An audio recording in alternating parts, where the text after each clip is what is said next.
생명체란 DNA에 기록된 정보와 같으며 따라서 네트워크 속에 떠돌아다니는 정보 역시 생명체와 질적으로 다르지 않다. 영화의 대사지만 미래를 맞이하는 우리가 꼭 생각해 봐야 할 문제입니다.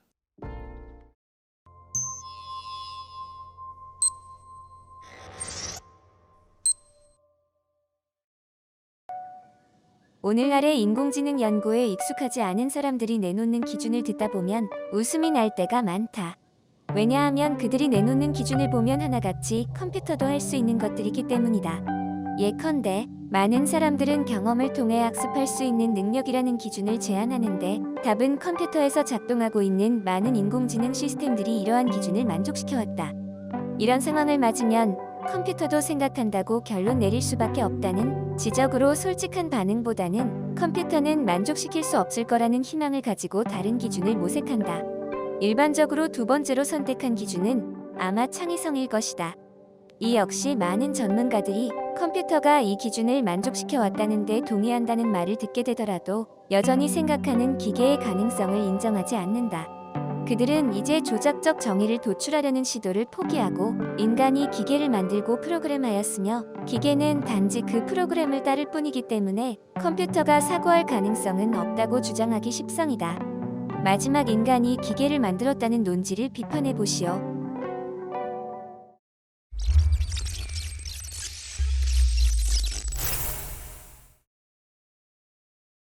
물론 기술적으로도 따분한 의미에서는 컴퓨터가 항상 프로그램에 따라 작동한다는 것은 확실합니다. 왜냐하면 프로그램은 기계 속에서 일어나는 모든 관련된 처리 과정에 대한 세심한 규정일 뿐이기 때문입니다. 그렇긴 하지만 그러한 사실은 아무것도 증명하지는 못합니다.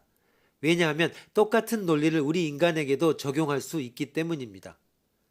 만일 우리의 두뇌 속에서 일어나는 모든 관련된 처리 과정에 대한 세심한 규정이 있다고 가정하면 우리의 두뇌도 항상 규정된 대로 작동한다고 간단하게 말할 수 있게 됩니다. 그렇지만 그러한 사실이 우리 인간은 결코 창의적이지 못한다든가 자유로울 수 없다는 점을 보여주는 것은 절대로 아닙니다. 컴퓨터에 대해서도 역시 그러한 주장은 설득력이 없습니다.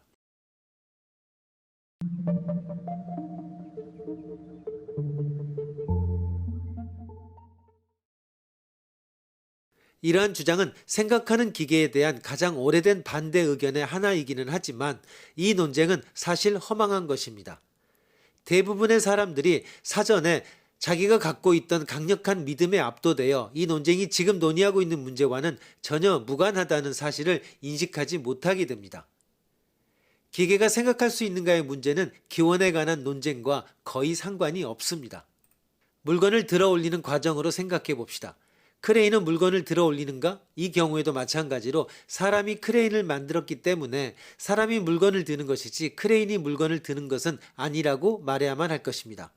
그러나 크레인은 어떤 것도 들어 올리지 못한다고 말할 사람은 아마 없을 것입니다. 어떤 대상이든 그 기원의 문제는 특정한 처리 과정을 수행하는 능력과는 전적으로 무관한 것입니다. 사고 과정도 마찬가지입니다. 어떤 개체가 사고할 수 있는지의 여부는 그 개체의 기원과는 무관합니다. 기계도 생각할 수 있다고 생각하는 입장에서는 기계와 인간을 모두 포함하고 생각할 수 없다고 믿어지는 여러 대상들을 제외할 수 있는 기준을 제시해야 합니다. 반면 기계가 생각할 수 없다고 생각하는 입장에서는 인간은 포함하되 컴퓨터는 제외할 수 있는 기준을 제시해야 합니다. 어느 쪽이건 경험적으로 확인할 수 있는 방식의 기준이어야 합니다. 예를 들어 컴퓨터에게 영혼이 없기 때문에 진정으로 생각한다고 볼 수는 없다는 식의 주장은 경험적으로 확인할 수 없기 때문에 논의에 적절하지 않습니다. 인간에게 영혼이 있는지조차 경험적으로 검증할 수 있는 방법이 전혀 없기 때문입니다.